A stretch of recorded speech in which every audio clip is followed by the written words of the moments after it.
Have you ever heard the story of Goldilocks and the Three Bears? You know, where Goldilocks wants to renovate and flip their house and then the bears eat her alive. Guys, today we're talking about the real untold stories of what happens in the flipping world. I am bringing my buddy Cody back, and he's going to be laying it all out for us to share with you all the do-nots and then the one yes for sure, this is how you do it and how you crush it.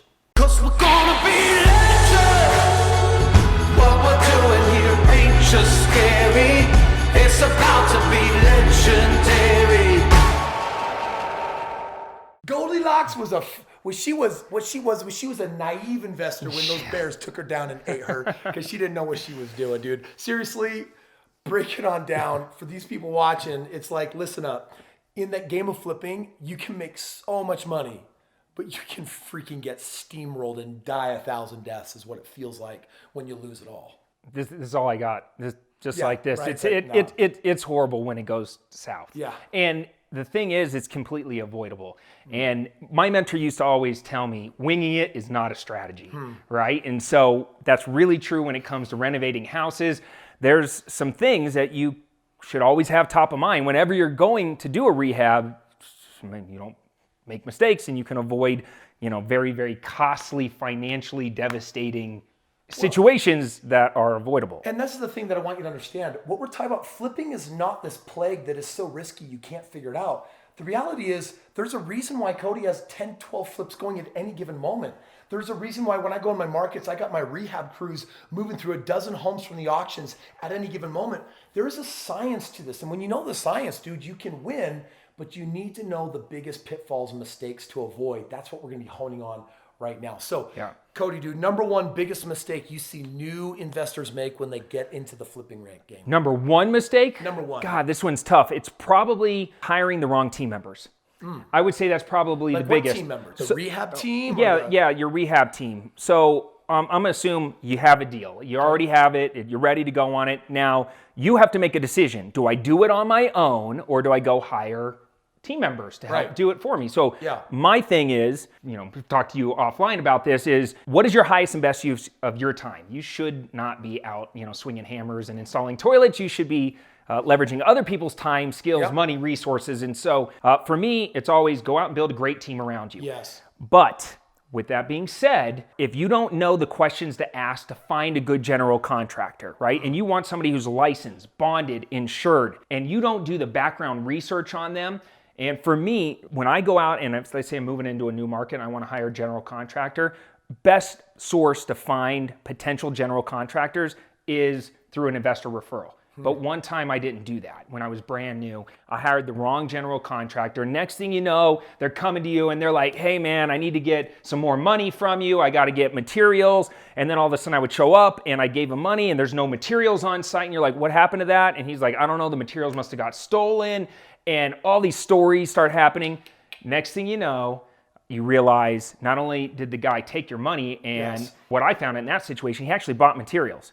Then he had his friend steal the materials and then go return them and put it on a gift card, which they then went and spent for something else. I mean, the craziest things happen if you hire the wrong team members. So your power team is really, really essential when you're rehabbing. So a good general contractor is reputable. They're in good standing. You can go to the registrar of contractors and see that they're in good standing. You could Google their name, but get an investor referral. Yeah, let me ask you this question though, because this is what I come up against. And I think other people do too.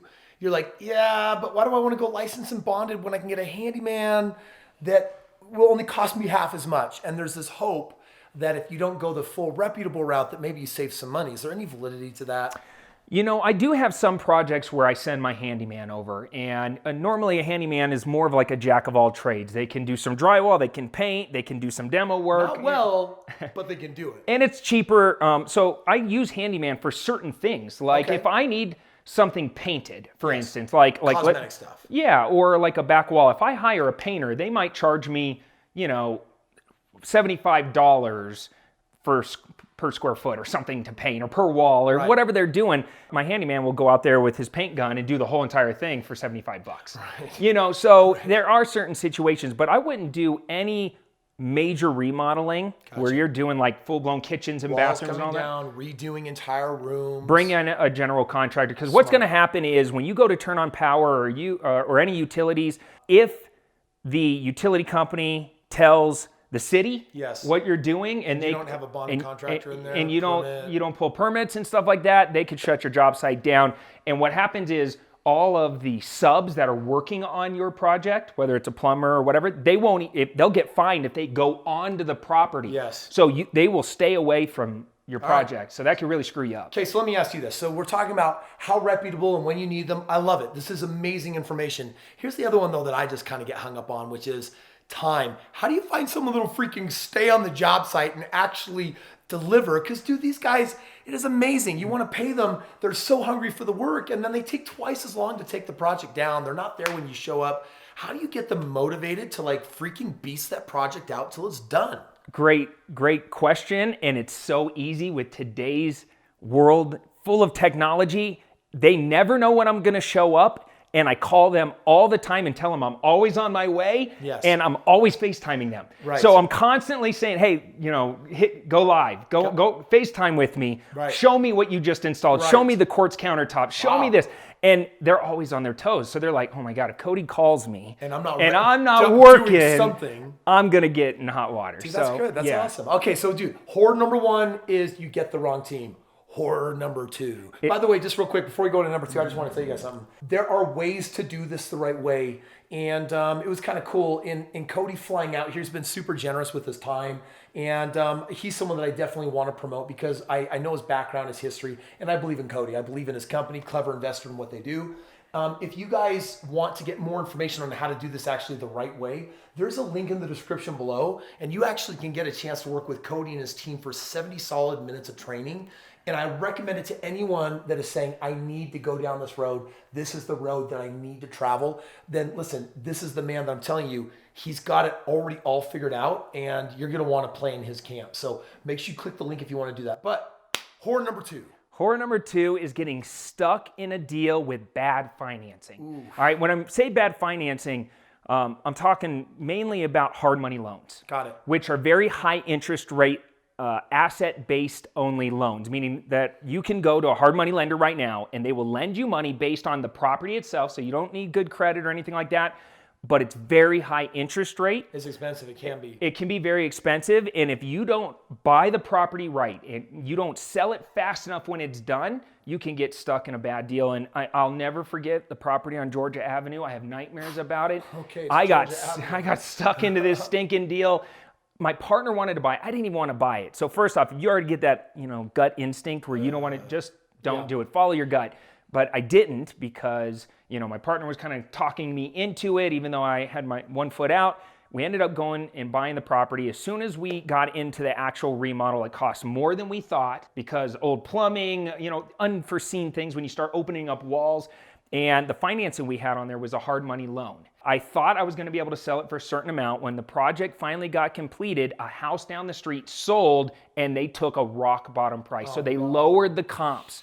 Wow. As soon as that happened, I knew I was in trouble. My sales price went from here to here to here to here to here. Over time, I just kept lowering it and lowering it and lowering it. And what did I have to keep doing? Keep paying that hard money loan and it became very month expensive. after month. Dude, before you know it, it goes like this. The hard money loan costs are like this, and your profits down here. And I probably lost 35, 40 grand by the time I got myself out of that deal. I never forgot it. It's very rare that these things ever happen. And it hasn't happened since. Yes. But I learned a very expensive lesson. And here's the thing about watching these types of videos and following guys like Kris is you don't have to make the same mistakes that we did. Can I just drop it right now? Don't go it alone. Everyone is this lone wolf. I'm going to watch some videos and then I'm going to do a house. Do you know the majority of investors I've ever met that flipped the deal, the majority of them, they regret it. And here's what they all share in common. They didn't have a professional at their side. They didn't have someone like you at their side that was actually walking them through it, reviewing things, and making sure that you were actually following the rules of the game. If you follow the rules, you're going to win. Our emotions can absolutely run away with us. And so, dude, I'm glad that you learned that because I'm sure you've saved a ton of people from that mistake. You're welcome. Let's give it up for Cody. What's up, my boy? What's up? Yeah. All right, so we want to go one more? Dude, you know what? I wanted to hit 3. So, dude, I think you're giving us really beautiful, perfect advice today. Third biggest thing to make sure that you avoid when you're rehabbing to make sure you don't make that big error. All right, so the third thing is having irrational fears. All right, and a lot of people, I know I did when I first started, right? It's new. There's Dude, a lot I think of, actually anyone who's new to the game of real estate feels this big and the house feels that big and they're like, I am nervous or I got anxiety, and fear is absolutely a real component. And fear can totally take a deal down. Yeah, and I've seen it where a student of mine or even me, I get a hold of a really good deal, but I start second guessing myself because I talk to somebody at a networking meeting and they tell me that they think the market's going to change. Or, Right. I talk to the neighbor and they're like, oh, houses in this area sit forever. And it's like, I start panicking, second guessing myself. I actually had a student do this one time. She missed out on a whole bunch of money because she's kind of in the middle of a rehab, panicked, and fire sold the property for much less than what she should have. She called me up and said, I sold it. And I'm like, why would you do that?